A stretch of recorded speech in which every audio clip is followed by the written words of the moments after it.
કીર્તિ પટેલ સામે નોંધાયેલી 3 ફરિયાદમાં પોલીસની ફરજમાં રૂકાવટની ફરિયાદ, આ ઉપરાંત ધાર્મિક લાગણી દુભાવવાની અને ત્રીજી ખૂબ જ ગંભીર ફરિયાદ છે એ ફરિયાદ 20 લાખની ખંડણી માંગવાની ફરિયાદ છે।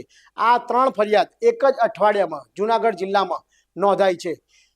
કીર્તિ પટેલની રાજસ્થાનથી પોલીસે ધરપકડ કરી હોવાનું પણ જાણવા મળ્યું છે, પરંતુ કીર્તિ પટેલ વારંવાર કાયદાની છટકબારીનો ઉપયોગ કરીને બચી જાય છે, તો તેના માથે કોના હાથ છે? 17 જૂન 2025ના રોજ સુરતના કાપોદ્રામાં એક બિલ્ડરને ખંડણી અને હની ટ્રેપની ધમકી આપ્યાની ફરિયાદ થતાં જ પોલીસે કીર્તિ પટેલની અમદાવાદથી ધરપકડ કરી હતી અને જેલમાં મોકલી આપી હતી। ત્યારબાદ પણ તે બહાર આવી અને જૂનાગઢમાં મહાશિવરાત્રિના મેળામાં ભગવા વસ્ત્રો પહેરીને પહોંચી ગઈ, જ્યાં તેને નાગા બાવાઓ સાધુઓ વચ્ચે જઈને મૂંગી કુંડમાં ડૂબકીઓ લગાવી હોવાનો વિડીયો વાયરલ થયો હતો। આ દરમિયાન તેણે જૂનાગઢમાં એક મહિલા પોલીસ અધિકારી સામે ઝઘડો કર્યો હતો અને તેની સામે ગેરવર્તણૂક કરી હતી, જેથી તેની સામે ફરજમાં રૂકાવટની ફરિયાદ ભવનાથ પોલીસ સ્ટેશનમાં નોંધાઈ હતી। કીર્તિ પટેલ એક યુટ્યુબર અફઝલ સીડા પાસે પણ 20 લાખ રૂપિયાની ખંડણીની માંગ કરી હતી અને બળાત્કારના કેસમાં ફસાવી દેવાની ધમકી આપી હતી।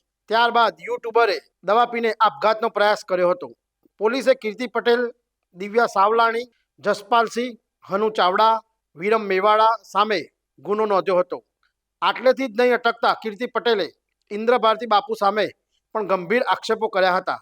તેણે આક્ષેપ કર્યા હતા કે ઇન્દ્ર ભારતી બાપુના ઈશારે જ અમને મૂંગી કુંડમાંથી બહાર કાઢવામાં આવ્યા હતા। કીર્તિની ખાસ મિત્ર દિવ્યા સાવલાણીએ પણ દવા પીને આપઘાતનો પ્રયાસ કર્યો હતો।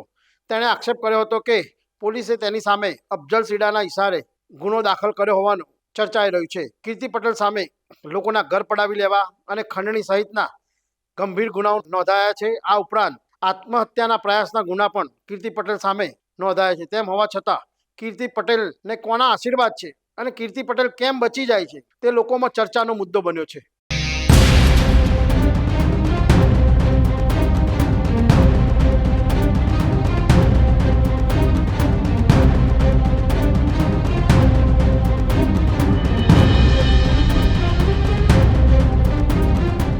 કીર્તિ પટેલ સામે અત્યાર સુધી 10 જેટલી ફરિયાદો નોંધવામાં આવી છે। દરેક વખતે એક જ ટ્રેન્ડ હોય છે કે તે કોઈના પર આક્ષેપ કરે, કોઈને પણ બદનામ કરે અને ફરીથી તે જેલમાં જાય છે, જેલમાંથી ફરી પાછી આવે ત્યારબાદ પણ તે આક્ષેપ કરે છે, લોકોને બદનામ કરે છે। તેની સામે હત્યાનો પ્રયાસ, ખંડણી, અપહરણ, કોઈએ મરવાનો પ્રયાસ પણ કર્યો છે, આપઘાતનો પ્રયાસ જેવા ગંભીર ગુનાઓ તેની સામે નોંધાયા છે। તેમ હોવા છતાં સરકાર ચૂપ કેમ છે તે જોવું।